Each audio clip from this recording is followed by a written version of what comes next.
Hey, beautiful people. Welcome back to Invested. A question again.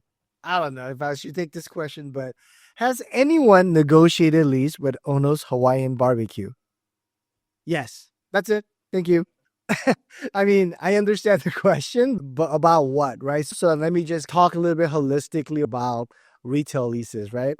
Ono's Hawaiian Barbecue, I think they started here in Southern California. I'll just tell you a story. The guys who founded Ono's Hawaiian Barbecue, they didn't start with food and beverage. I kind of know them a little bit. They started doing distribution of poultry. So these guys were based in San Gabriel Valley, which is in between downtown Los Angeles and let's say Pomona, right? It's a suburban area. There's a lot of Asian population, and because of that, the founders of Ono Hawaiian Barbecue is two brothers and a cousin.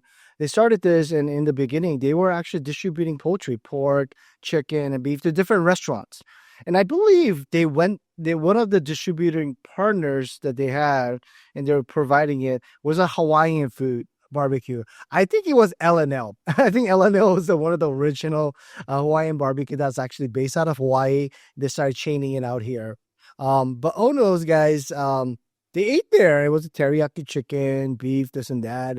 It's not anything special to Asian folks because Asian people have a lot of those elements and flavors. So they just thought, hey, we can make this. It's something that we can do. Probably we could elevate how it looks. So people who have tried L&Ls and Onos, if you've gone to L&L, they give you a lot of food, a lot of rice, a macaroni salad, big teriyaki chicken with the sauce, the katsus, the spam with subis, right? It's good. Trust me, man. If you eat that, you'll be good for like 2 days.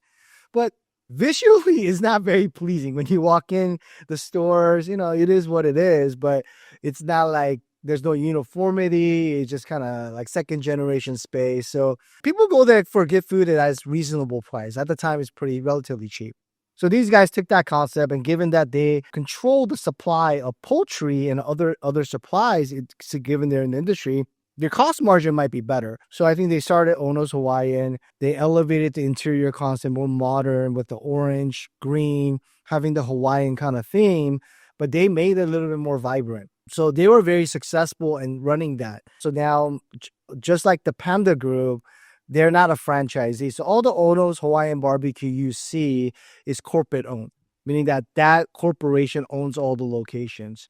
The most recent one we were trying to negotiate with them with their broker, was they wanted a land parcel that we had, and they wanted to buy it and do a drive-through concept. And this is during COVID. But as you know, Ono's are usually not a drive-through concept, nor is Chipotle, but Chipotle wants the drive-through concept too now. So we didn't end up doing it, but we have worked with them on other inline spaces before. And they're savvy guys. I mean, they ask for the TI packages. They know what they're doing. They have a program in place.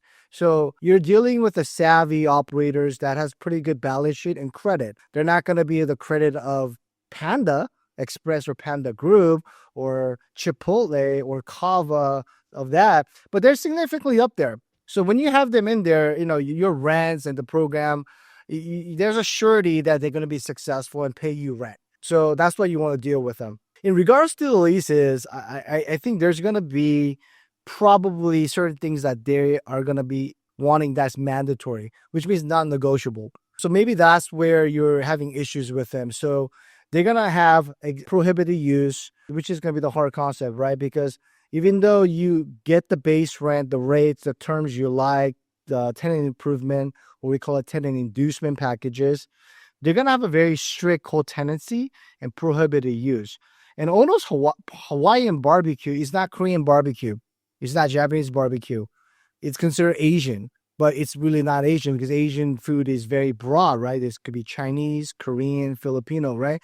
So they put in a language that's really restrictive, meaning that even though you do Ono's Hawaiian, you're not going to be able to do Yoshinoya. I don't even think Yoshinoya is around, but right? Because Yoshinoya is Japanese concept, right? Rice, bowl, and they have beef or chicken.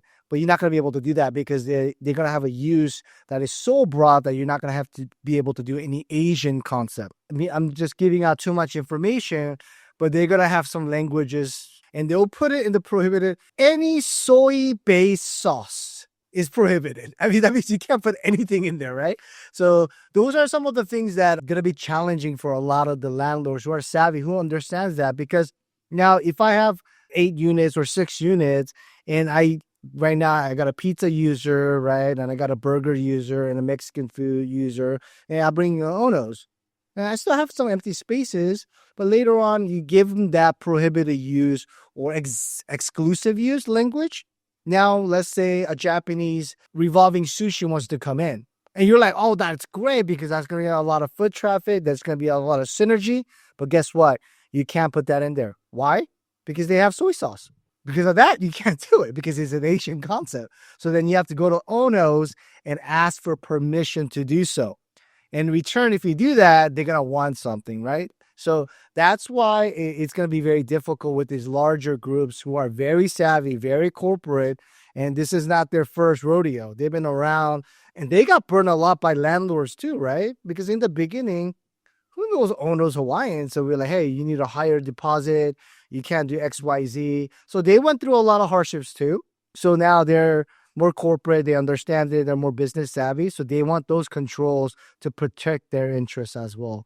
So I think that's going to be the most challenging part in dealing with any top shelf retail food and beverage operators. And now I'm just going to give out another example. So maybe that's relatable. Like Starbucks. I currently have a Starbucks and they have an exclusive use on coffee and tea. Makes sense, right? Starbucks, you go there to get tea or coffee. But now there's a boba concept that wants to come in. But it's boba. It's different, right? No, it's not. Boba has tea and they also have some coffee. Therefore, I can't bring that in. I also couldn't even bring in a bakery. I'm not going to name the bakeries. There's 2 Asian bakeries. One's Korean, one's Chinese. People may not know that. When I say it, some people will know. And their business model is usually bakery. I mean, that's going to be the 80%, 90% of their sales. But guess what? They have coffee and boba at their store, and it's not instant or prepackaged. They actually have machines to do so.